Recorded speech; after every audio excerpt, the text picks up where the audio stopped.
Ladies and gentlemen, good afternoon. I'm honored to have been invited to address you today. Let me thank my old friend Bob Kennedy and ACIR for bringing this together.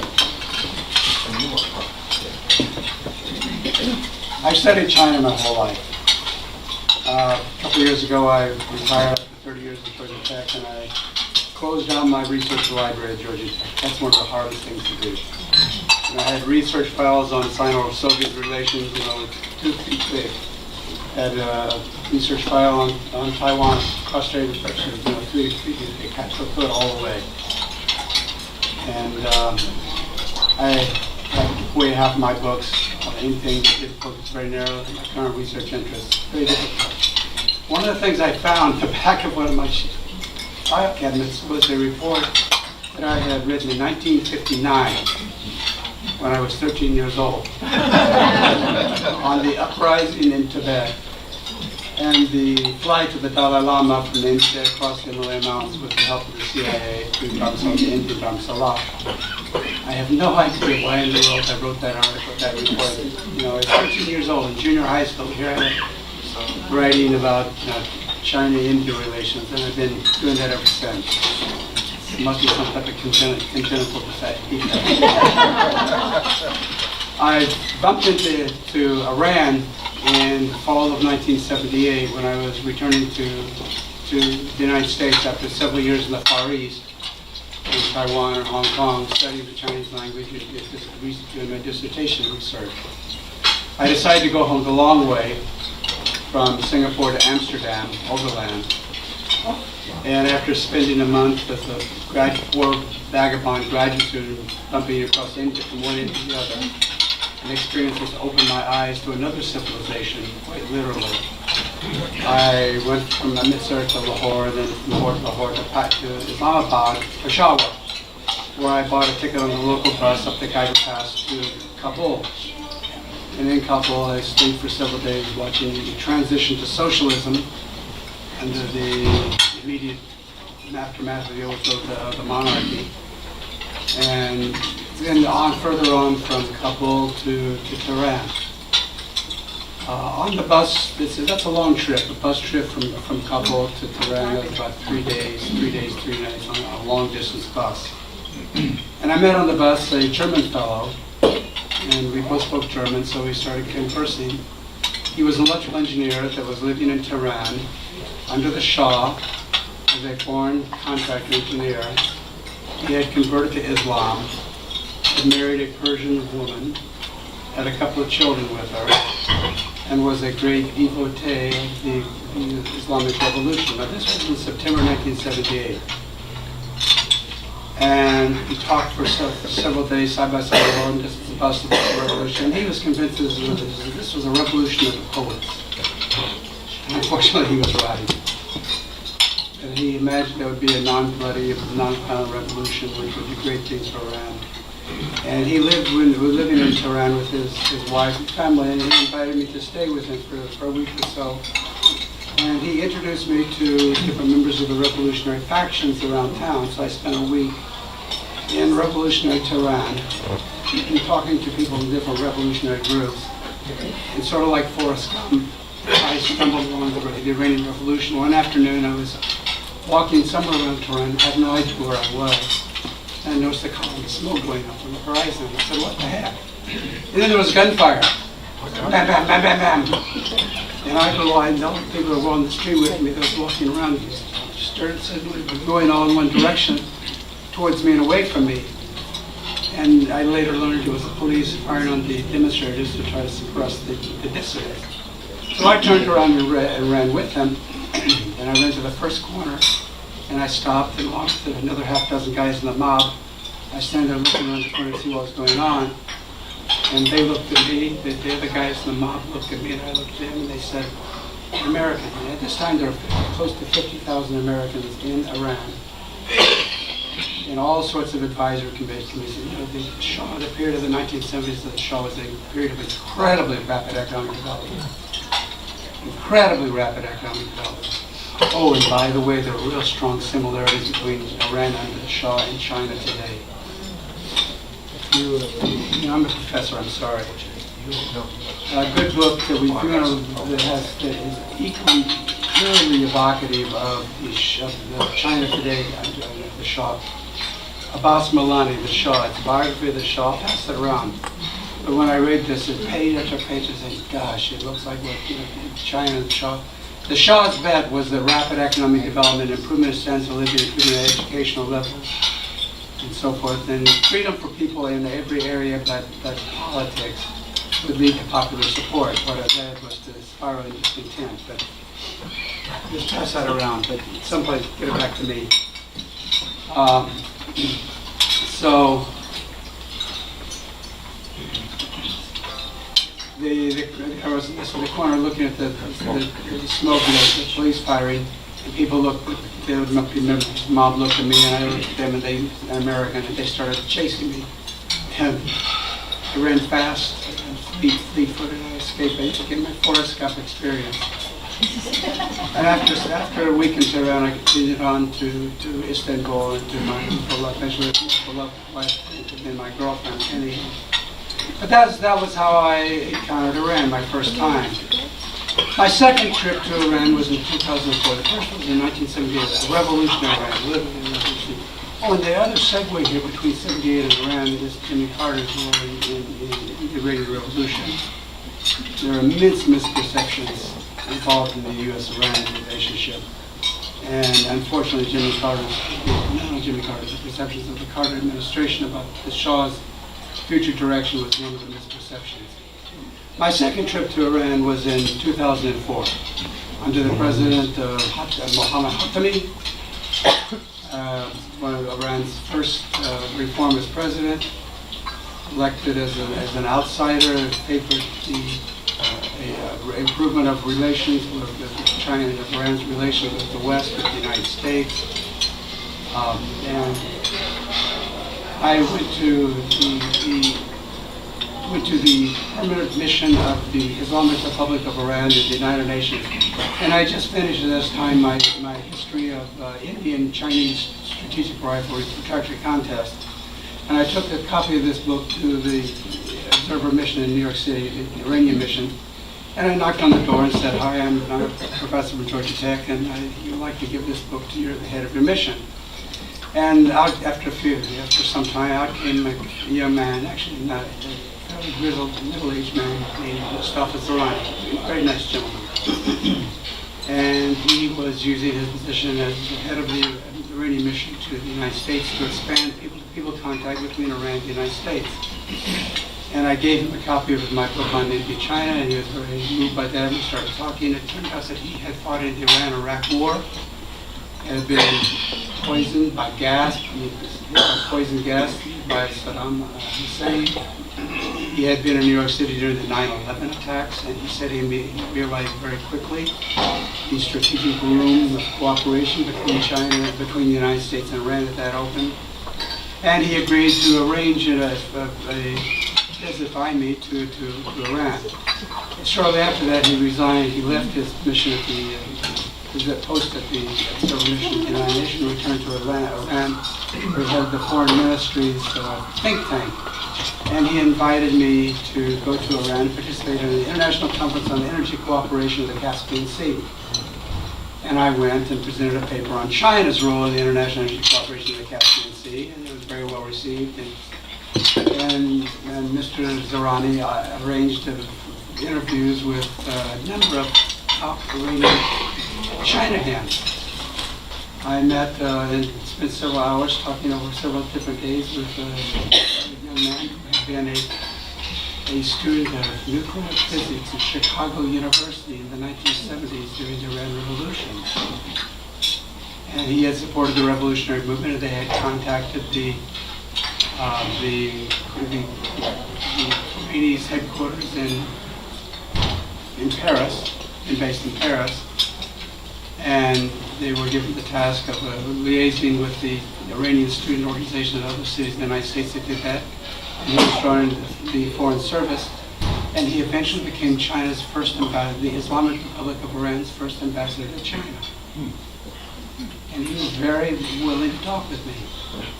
I met another fellow who was headed the Chinese metro project, the subways. Iran's subway system was built by the Chinese. The work of that had gone back to the Shah in the 1970s, but had been submitted by the revolution, and the hiatus was resumed in the 1980s by the Chinese. And I was able to interview the Iranian engineer that had headed the work with the Chinese. I was able to interview, courtesy of Mr. Zerani, a number of the top Iranians who handled the relations with China, and I found them very willing to talk to Americans about China. Speak into the microphone. Okay, thank you. On the Chinese side, I was also able to get good contacts. I won't bore you on with that, but again, I find the Chinese are very willing to talk with Americans about China's relations with Iran, perhaps because there's a lot of American misperceptions.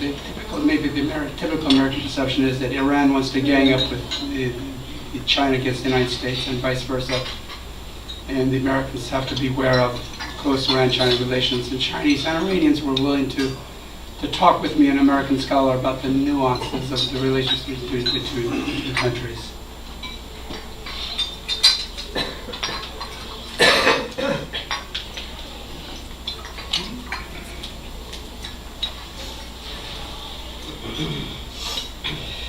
Another thing that Mustafa Zerani did was allow me to organize a couple of so-called research trips down south. So I went to Isfahan and Shiraz. Of course, took in the imperial palace at Persepolis, and great place, great. Oh, I was very careful to not mention that our son was named Alexander. You understand the history right there.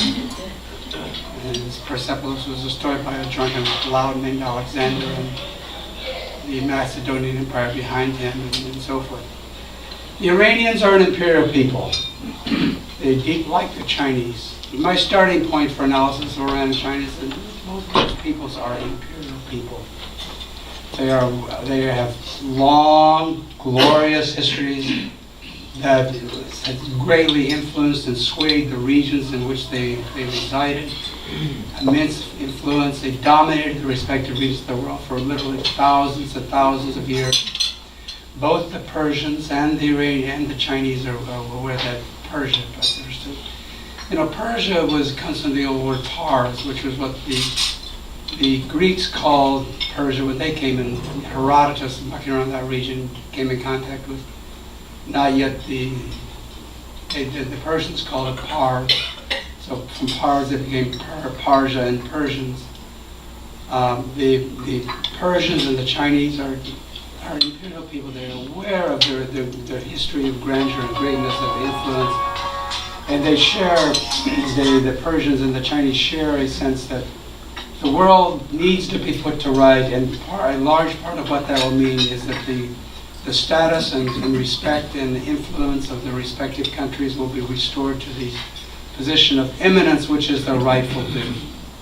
There's a sense in both countries that throughout history, for thousands of years, they were up here, respected and esteemed and ordered the world around them.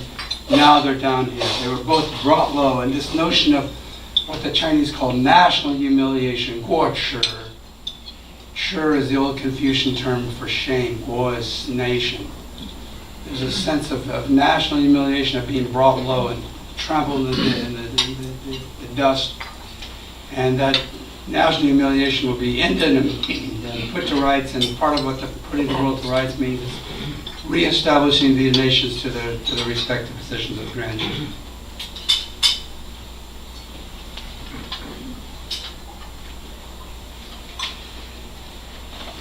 A good wedge, a good entry point for this consideration of Iran, Persian-Chinese relations, is the succession of great dynasties, great empires which dominated East Asia and West Asia over history. For the Chinese, like to say, for 5,000 years. It's just to evoke the names of these empires, I think gives you a sense of this memory of greatness, this memory, because it's a living memory. These are not forgotten ideas. History. I've lived in China a lot longer. I've lived in China for years and years and years, and in mainland China, history is just impossible for Americans to understand the depth and weight of history in China. History in China is something that's around you constantly. And we Americans just simply don't have a complex historic consciousness. And at the core of that consciousness is this pride in their history, in their ancient history. The succession of great Chinese and Persian empires. Of course, the earliest was the Achaemenid. The Achaemenid Empire was the empire destroyed by Alexander and his Macedonian Greek gang. And the Achaemenid Empire stretched from Central Asia up towards northern Pakistan, from the isthmus between the Black Sea and the Caspian Sea, into Asia Minor and Anatolia, into Egypt, the Nile Valley of Egypt, throughout the whole so-called Holy Land. If you've read the Old Testament, you know that the Persian Empire of Darius and Xerxes plays a major role in the Old Testament in befriending the Hebrew people.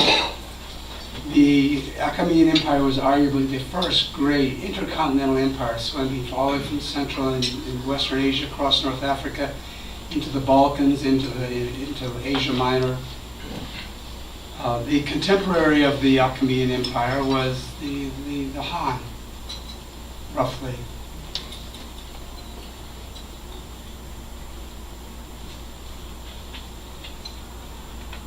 Actually, the Achaemenid Empire predates the Han. The Han is maybe 200 BC.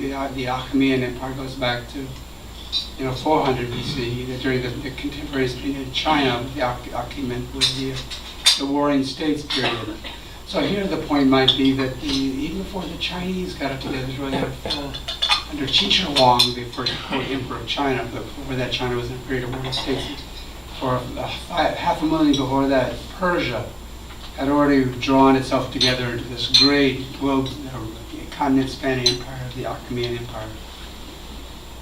And then the contemporary of Rome was the Parthian Empire. Now the Parthian were one of the Parthians are one of the horse-riding peoples that lived up on the northeastern fringes of Persia. The Parthians were to Persia what the Macedonians were to Greek. The Macedonians were on the frontier of the Greek world. And the Greeks, the city-states of Athens, and Sparta, and Corinth, and Thebes didn't really view the Macedonians as civilized, but they were good fighters, and they welded together under Philip, Alexander's father, this fighting force. Well, the Parthians were the equivalent of the Macedonians. So the Parthian Empire bedeviled the Romans basically throughout their history. If you've read Edward Gibbon's Decline and Fall of the Roman Empire, there are several chapters dealing with the Persian Wars. Persia the Parthian Empire were the only people, the only advanced civilization the Romans came up in contact with they were unable to conquer. The Romans waged repeated wars against the Parthian Empire, against the Persian Empire. Those wars bankrupted Rome. There may be lessons for America today in this. The Persian Wars bankrupted Rome. And again, Edward Gibbon deals with this. Gibbon, there were two basic factors that brought Rome low. One was Christianity, which Gibbon was not a fan of. The other was the Persian Wars, which bankrupted Rome. But Parthia was, again, the idea here is the great Parthian Empire spanning a large part of West Asia, pitted for centuries against the Roman Empire. Then there was the next great Persian Empire, was the Abbasid. The Western Roman Empire disappeared in about 450. The Eastern Roman Empire lumbers on for another 1,000 years. The Eastern Roman Empire doesn't disappear until 1453, when Byzantium is finally overwhelmed by the Ottoman armies. The Eastern Roman Empire was the rival of the great Abbasid Persian Empire. And again, the Abbasid and we usually know the Eastern Roman Empire by the term the Greek Roman Empire or the Byzantine Empire. The Byzantines and the Abbasids fought each other again for centuries. And here there's another great book. I'm sorry, I'm a professor. There's another great book It's God's Crucible. It came out about 5 or 6 years ago. And among other things, it was about the struggle between the Abbasid and the Byzantine Empire for dominance over Arabia. And the idea was that the Arab armies which eventually emerged were able to ride so easily into Arabia and conquer Arabia because the really dominant powers, the Abbasid and the Byzantines, had exhausted themselves in wars, created a power vacuum which the Arab and Maya armies rode into. And then comes the next in line is the Sassanian. The next in line of the great Persian dynasty is the Sassanian. And then I got it backward. The Sassanian after the Parthian, and then the Abbasid after the Sassanian. The Abbasid was brought low by the Mongols. The Abbasid capital was in Damascus. We think of Baghdad as an Arab city, but the Abbasid is usually referred to as a highly Persianized dynasty, highly Persianized kingdom.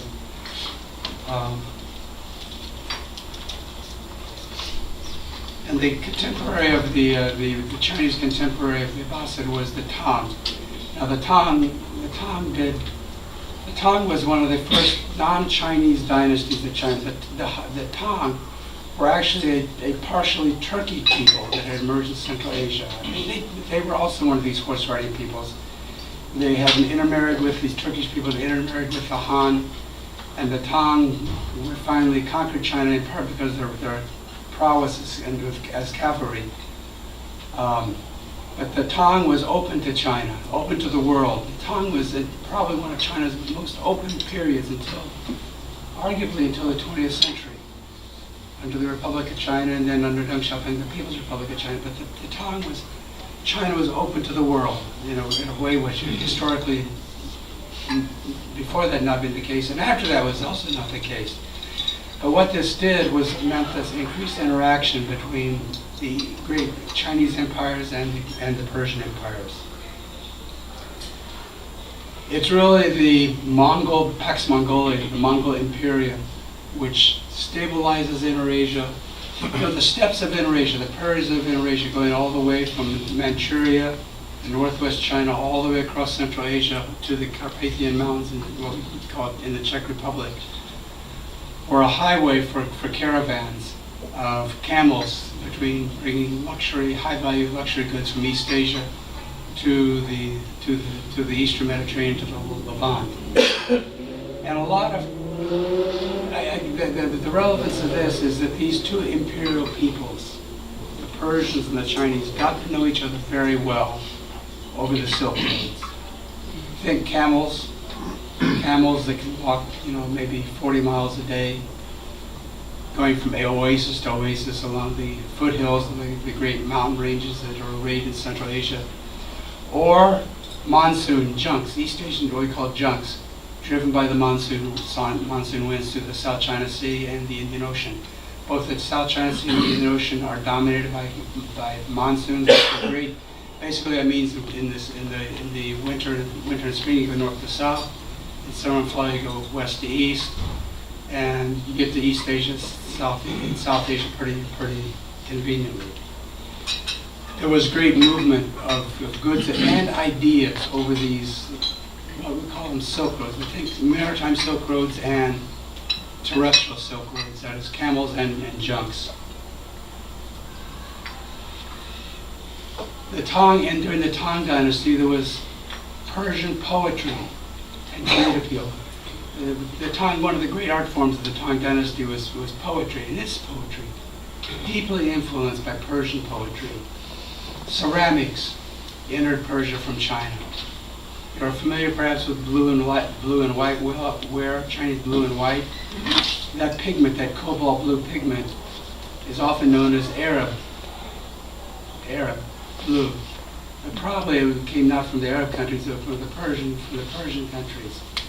There were several waves of Persian copying of China ware, even in the late modern period when European traders entered the system.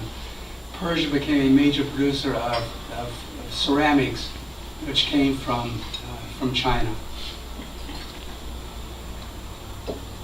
Chinese Persian dance was a became in vogue in the Tang Dynasty. The great religion of Persia prior to the Islamic conquest of the 7th century was Zoroastrianism. And there were rituals associated, dances and rituals associated with that, so Zoroastrianism. And you probably know that fire is a sacred form under Zoroastrianism, and there were dances and costumes associated with fashion. If you look at the paintings from the Tang Dynasty, for the courtesans of the Tang court, they're Persian. A lot of them have come from Persia. There was a Persian fever, Persian craze in Tang China. Magic. Our word magic comes from the medieval French, from Persian. The Magi were the priests that dominated and officiated at the Zoroastrian temples. The 3 Magi that come in search of the baby Jesus in the Old Testament or the New Testament stories, those were Zoroastrian priests. And again, the Persians are woven again and again through the Bible, the Old Testament, especially the Old Testament, even the New Testament. The Persians love Chinese magic. Magic comes to Persia from Babylon. Babylon was a great center of, this changing rods into snakes and snakes into rods, tricks like that, taken out of the Old Testament. That probably a lot of those techniques came from Persia, and the Chinese loved it. There was a craze for magic, and again, the point is, the Persians and the Chinese knew each other. These proud imperial peoples knew each other. They entered into each other's perspective of their self-identity, identity of who they were, and identity of other people.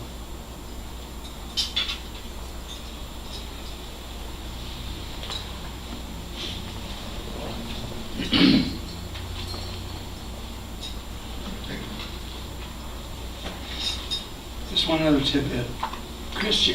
Christianity came to China via Persia. A couple of centuries ago, I think it was in the 1780s or so, into the 18th century, the Chinese discovered a stele, a stone obelisk with the carvings on it. They discovered a stele in northwest China, which described a Nestorian Christian community which had flourished in northwest China in the 7th and 8th century. The Chinese had long forgotten about this, but archaeologists investigated it, and they discovered that indeed there was a flourishing community of Nestorian Christians up in the area of Xi'an. Xi'an was China's imperial capital at that time, under the Tang Dynasty. And the Nestorians had been a heresy which had been banned and anathematized by the Vatican, and had fled for asylum into the Persian Empire, and then further from the Persian Empire to northwest China. But Christianity in this Nestorian community, Christian community, had flourished for several centuries before they were assimilated into China. But the point is, Christianity entered China not from the sea, not from the Europeans that came 5 centuries later, but over Central Asia through Persia.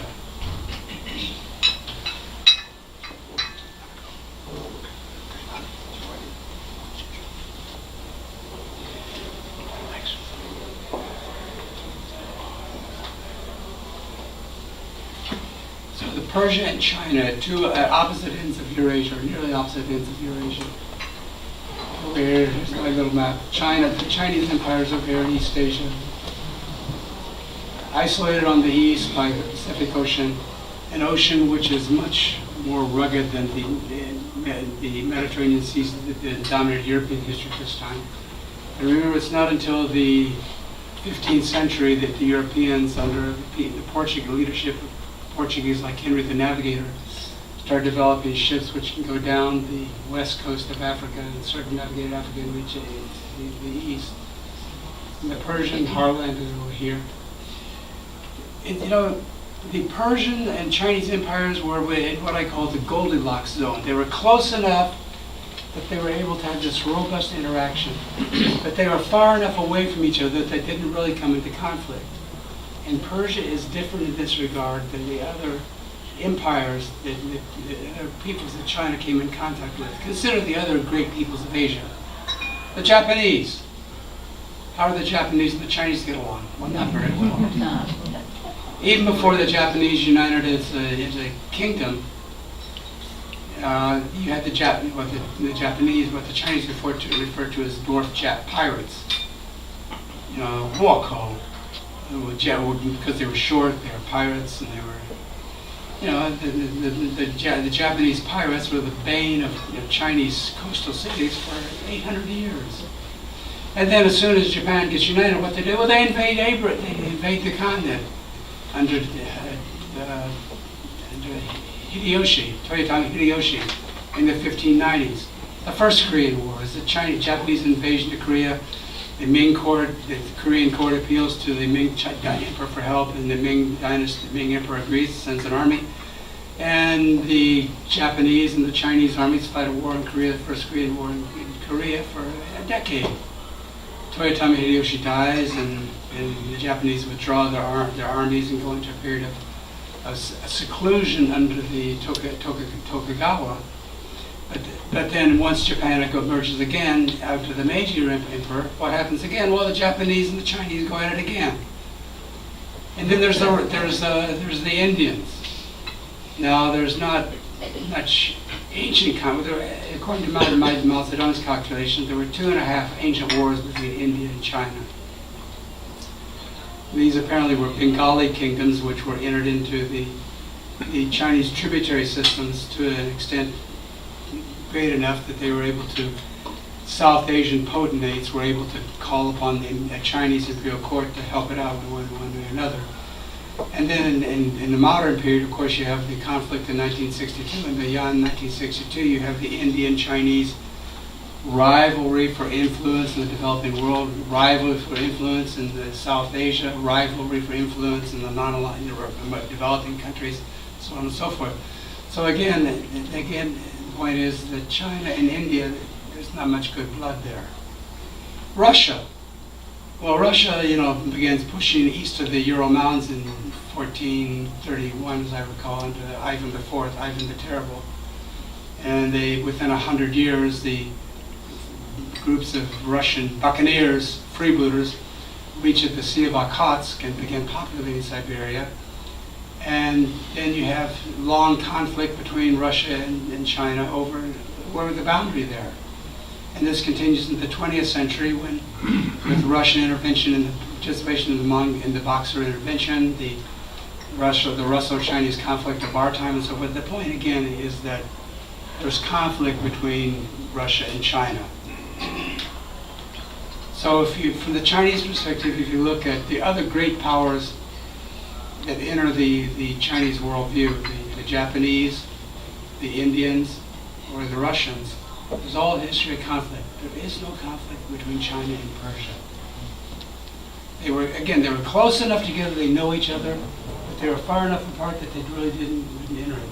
Now there were attempts at this. Apparently the last pretender to the Sasanian Empire, after the Umayyad Arab armies had overwhelmed Persia in the 7th century, the last Umayyad pretender in the east fled to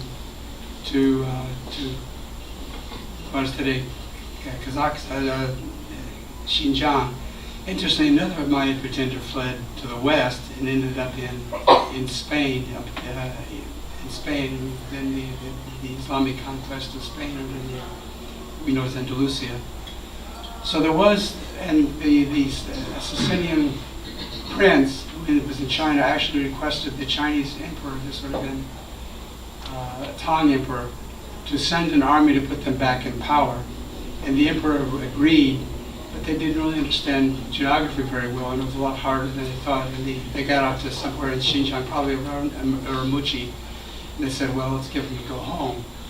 So again, the point is, they knew each other, they entered into each other's Weltanschauung in terms that they were part of each other's group. They viewed themselves as imperial people, as highly civilized imperial people. The other, that is China for Persia, Persia for China, were part of the in-group. They've each viewed themselves in contradistinction to the barbarians, who were these horse-riding people. They remember, until the railway and the internal combustion engine of until the railway of the 19th century, the fastest the human beings could move was the speed of a galloping horse. As the speed of a galloping horse.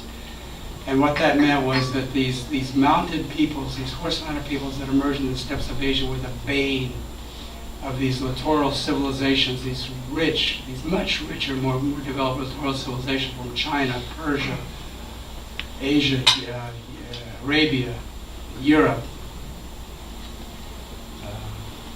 Okay, so that's the shared memory of greatness. Next comes the fall. The fall, and I mean that in biblical terms.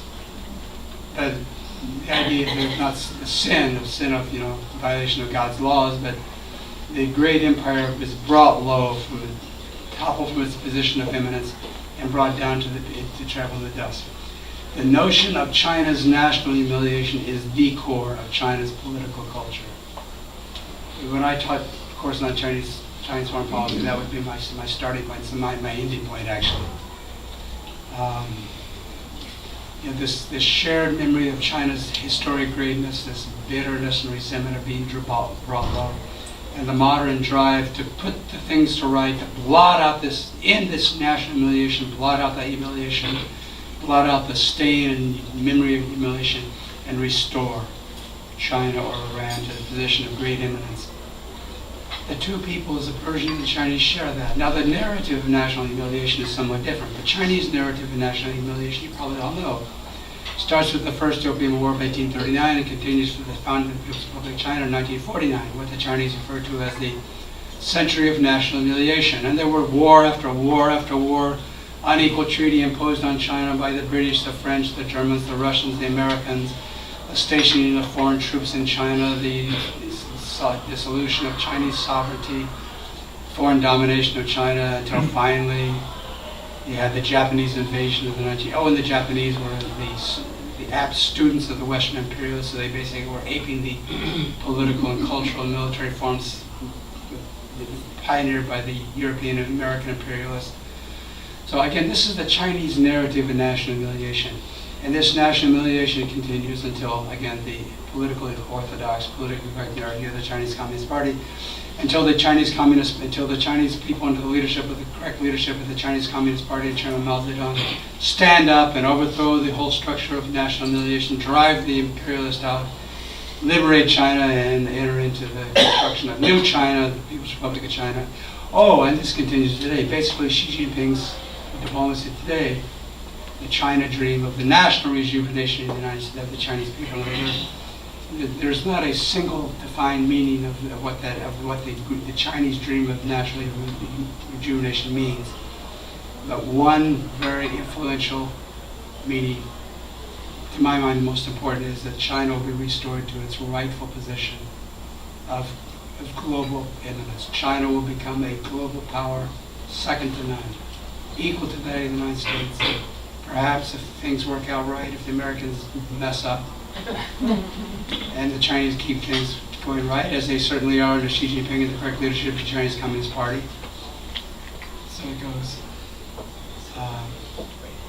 But to restore China to its position of greatness. Okay, I'm getting signals here that I need to. Okay, let me skip ahead.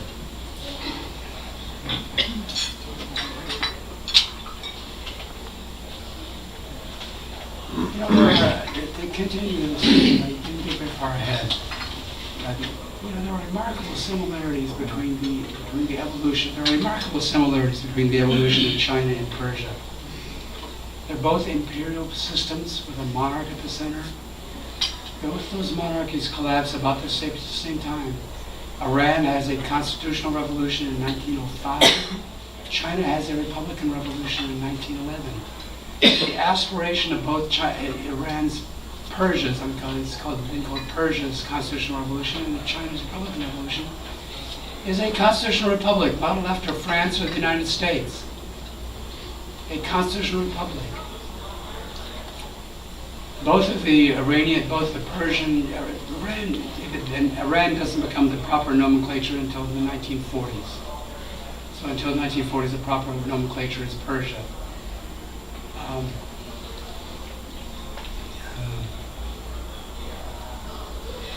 The efforts of both the Persian and the Chinese people to establish a constitutional republic failed. Both fail about the same time. In both cases, the effort to establish a Western-style constitutional republic collapses into warlordism. Eventually, you have a military leader, Reza Shah, under the father of Mohammad Reza Shah, and in China, Chiang Kai-shek. Military strongmen whose position is based upon military power take over and weld the country together.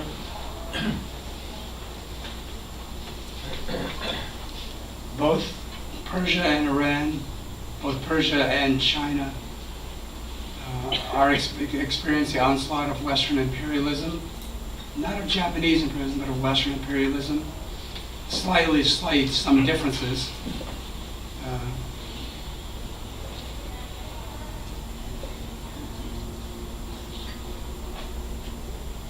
And they both, the final similarity that I'll mention is that they both reject, ultimately both the Chinese and the Persians reject Western political philosophy, at least the mainstream of Western political philosophy, and adopt what is in effect a radical anti-Western ideology.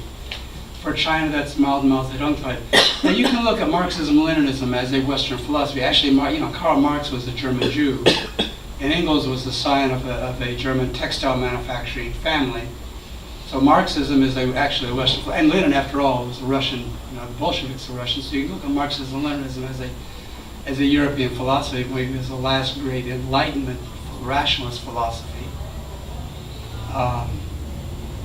So you can say that certainly in terms of Maoism, Mao's thought of a utopia, collectivist utopia was, you can find similarities in some of the messianic Western movements, but really it's not a mainstream Western thought.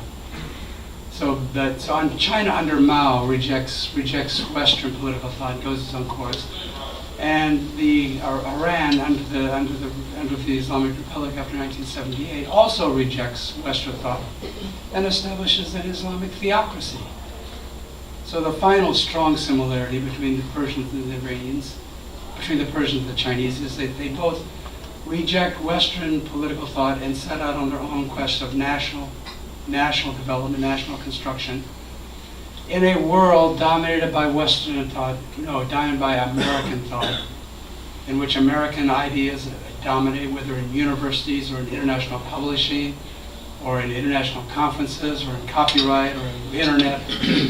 America does dominate the world, yes. American soft power still dominates the world. And it's in that context that both the Chinese and the Persian people have taken upon themselves developing a non-Western, non-American path. So that brings us to the point. The next question.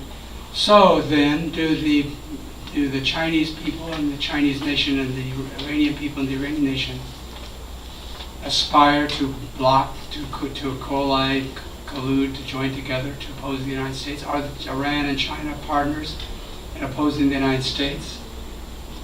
Well, the short answer is yes, short up, but not really.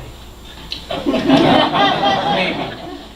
I hate to say it, but the Iranian-Chinese relation is a complex relationship. They celebrate the partnership that they have. They are proud of the partnership, and both sides are determined to continue and advance that partnership, whatever the Americans say. But both sides, and especially the Chinese side, are very aware of the limits and dangers of the partnership with China, and the Iranians also are aware of the limits of the utility of the China link. So they are partners, and I think the way I look at it is the Chinese see Iran as an important country, as a country which is powerful and has a degree of coherence, national coherence, which enables this nation of Iran to set long-term objectives and to mobilize national resources to pursue those objectives over decades. China did that, and Persia did that in ancient times, and it's doing it again today. And the Persians look at China, the Iranians look at China as a country which has dominated the world. It's part of the world for a very long time, is very powerful, and can help Iran to dominate the world. It's part of the world again today. So both Iran and China look on the other as important countries, as countries which are powerful, like-minded. neither likes the way the Americans dominate the world. Neither embrace American ideas, neither embrace American ideologies, and both are determined to develop their nations along a non-Western, non-American path. And both are determined to reestablish themselves as the preeminent power in their respective regions of the world. China in East Asia, maybe East Asia in the Pacific, Persia in the Persian Gulf region, maybe in the greater Middle East region. And I will argue, to state this proposition, I don't really have time to develop it, but I would argue that what Xi Jinping is about today is to reestablish China in accordance with the dream of national rejuvenation of the Chinese people. Xi Jinping's key slogan, to reestablish China as the preeminent power in East Asia, maybe in the Indo-Pacific region, in Asia. And the key aspiration of China under the Revolutionary Guard and the Revolutionary Guard is to reestablish Iran as the preeminent power in their region of the world. And both see the other as an ally in achieving that, a potential ally in achieving that interest, that objective. How am I doing, Bob? 2 minutes? You have about 1 minute. Maybe a half minute. Okay. A couple stages. The first stage of Indian-Chinese cooperation comes under the Shah, and I think this is important to consider, because what this is really is under the Shah, China, under the Shah, who comes in power, put in power by the Anglo-Soviet armies of occupation in 1941 to secure the transport routes between the Anglo-American powers and the Soviet Union in the midst of the world struggle against Nazi Germany. The lines of transportation was to go through Iran. The Shah is put in power in 1941 by the British and remains in power until 1979, his son.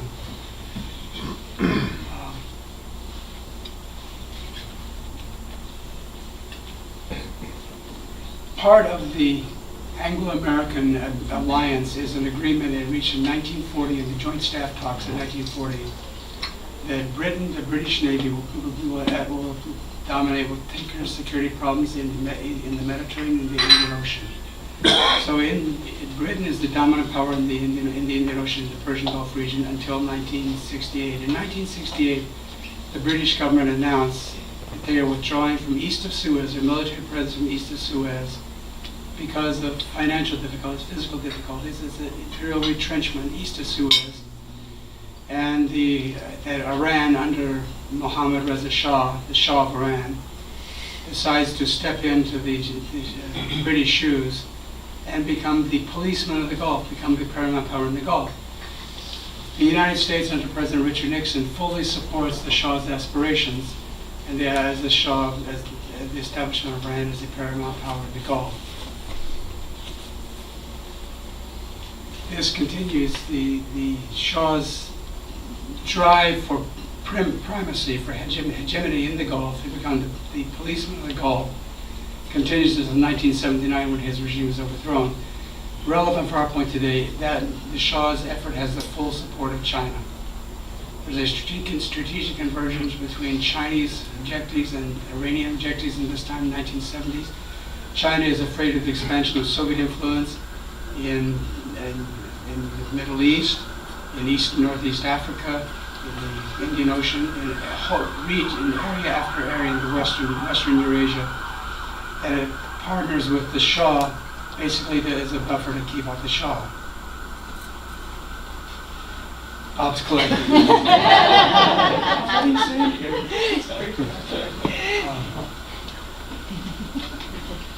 Okay, just let me cut to the chase.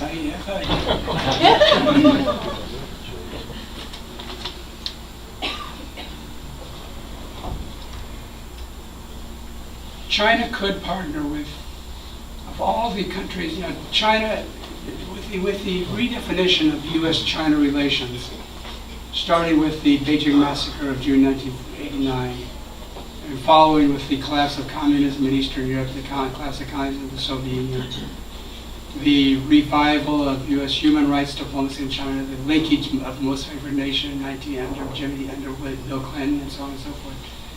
With the collapse of China-U.S. relations, China has become very cognizant of its option of alignment with Iran. Of all the countries that are major oil suppliers around the world, the only major country, only major supplier would probably be willing and able to tell the Americans no, and tell the Americans to go to hell in the event of an American attempt to cut off China's oil supply, would be Iran. It's not going to be Saudi Arabia, it's not going to be Venezuela, it's not going to be Mexico, it's not going to be Kuwait, it's not going to be Iraq. All those countries are far more likely to bow to American pressure and demands in the event of a Sino-American confrontation. Only Iran, among the major oil supplying companies, will probably be willing to tell the Americans no, and continue supplying oil to China in the midst of a Chinese-U.S. confrontation. The terrestrial, the continental pipelines and rail lines that are being built under the One Belt, One Road system, linking China to Western Eurasia, could carry that oil. China is well aware what the Chinese call the Malacca dilemma. China has become increasingly dependent upon oil, imported oil since the 1990s.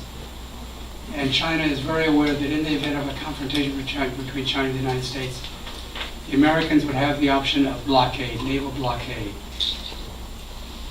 And China's problem would be getting oil supply adequate to continue even running its military forces, let alone its economy, let alone its civilian fleet of internal combustion engines. And in the contingency of an extreme confrontation between China and the United States, Iran could play a major role. Would be probably the only country which would stand by China. China is well aware of that. But the American card is very dangerous. Deng Xiaoping started, one of the brilliant things about Deng Xiaoping was that Deng Xiaoping realized that for China to develop, China would have to draw broadly and deeply upon the assets, the developmental assets of Western capitalism, foreign investment, foreign technology, Western higher education, Western scientific knowledge. China, for a period of decades, had to draw broadly and deeply in all these countries, as the other countries of East Asia have done, as Japan have done, as Taiwan and South Korea. China would follow this developmental path. But for better or for worse, global capitalism is dominated by the United States. And to create what the Chinese call a favorable macro climate for China's long-term sustained development, it had to avoid the confrontation with the United States if at all possible. Add to this the lesson of the Soviet Union. The Chinese have studied the lessons of the Soviet Union more deeply than anybody in the world, I think. One of the lessons that the Chinese have drawn from the Soviet collapse is don't confront the United States. Don't get yourself into a militarized confrontation with the United States and with the West, the coalition led by the United States, because that will bankrupt your country. That will abort your developmental drive. Don't militarize. It'll require you to militarize your economy. It'll require you to militarize your foreign relations. Don't go down that path. That's one of the fundamental lessons of a peaceful rise. So for China, the Iranian card is a high value ace, which might be very valuable in a contingency. But it's also a dangerous card to play. China has the bells ringing, Bob's. China, since the Iranian Revolution, 1970-79, China, maybe a dozen times, the Americans have come to China and said, it's them or us. We want you to suspend or draw back cooperation with Iran on this or that area, or your relations with us will suffer. And on those occasions, China has drawn back. The most egregious, the most important example of this was 1997. When China disengaged from Iran's nuclear program and its ballistic missile program and its advanced cruise missile programs under American demand. So China has had to balance between Iran and the United States. But in each case, it's kept Iran in its back pocket. And while submitting to American pressure, China has found other ways to maintain its relation with Iran. Fundamentally, I think, because Iran is viewed by China as an important player which will be a friendly power as China rises to eminence in the world in the 20th century. Final word. If China has to look around the world for friendly powers in an age, all great powers need allies. All great powers need allies. If China looks around the rest of Asia for friendly powers, where's it going to find friendly powers? I would suggest to you that Iran probably is the most likely to be, and next to maybe Pakistan. But Iran and Pakistan might be the most likely friends for China. And from China's perspective, domination of the oil supply of West Asia, the Persian Gulf and West Asia by Iran, would not be a bad choice. It would be far preferable to the domination of that oil by a hostile power such as the United States. But of course you can't say that in public.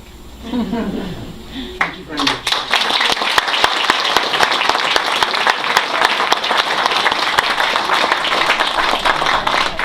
The lesson for today is, if you're going to invite a professor, you have to have an hour and a half. Thank you. That was wonderful. I mean, talk about a history tour. I'm going to ask you, we don't have a microphone and we're really out of time, but I want to ask one question to John. Given the three factors that you mentioned here, the long history of greatness, the decline often at the hands of what is perceived to be the Westerners, and the rejection of Western ideology. How does a country, an upstart country like the United States, manage that relationship under terms in which we believe that it would be a better international community if we could all learn to cooperate rather than fight each other? Which incidentally has been the history of the world. Particularly, I spend time in Europe, and the Europeans love killing each other. It's just been fun. So how do we manage that relationship with China, with Iran, two very important emerging powers, to try to create a better community for all of us? Maybe our best hope is statesmen. Statesmen who are able to put the long, maybe our best hope is to hope for and look for statesmen whose vision, long-term vision of peace and cooperation among the major powers is real and strong. There are people in China who argue that a war between Iran and the United States would serve China's interest. There are people that voice this opinion on the websites of China. There are Chinese intellectuals that voice this opinion. There are Chinese that argue that a war between the United States and Iran would erode the powers of the United States, exhaust the United States, and clear the road for the growth of Chinese influence. That has not been the policy of the Chinese government. The policy of the Chinese government, thank God, the policy of the Chinese government was in fact in 2013, 14, 15 to attempt to bring the United States and China together, to persuade Iran to do what is necessary to meet the concerns of the international community, starting with the United States and ending with China, with Iran's nuclear programs, and to persuade the United States to do what is necessary to persuade Iran to mothball and suspend its nuclear programs in exchange for the lifting of economic sanctions against Iran. China played an important role in mediating the Joint Comprehensive Plan of Action, the JPOC, agreed to in July 2015. It did this under the influence of the Chinese ambassador named Hua Guoming,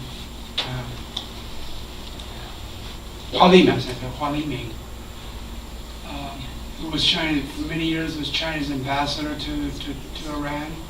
He started out as a young Foreign Service officer studying Farsi at Chinese University in 1957 after the Bandung Conference. He was posted to Iran as a young Chinese diplomatic officer during the revolution. He was there under the Shah. He noted the very cordial relations between many of the Americans and the Iranian officials under the Shah. Hua Liming noticed that those warm relations continued after the Shah into the Islamic Republic. Hua Liming concluded that sooner or later the Americans and the Iranians would get together again out of strategic interest. And he concluded that China's own interests would be best served by facilitating this rapprochement between Iran and the United States. And he was the architect of this mediation effort by Iran in 13, 14, 15. I think Hua Liming is an example of this. He did this in the midst of people in China were saying, nationalists in China were saying, if the Americans, the Obama strategy was twofold. On the one hand, there was a back channel, secret talks underway in what turned out to be Muscat and Oman.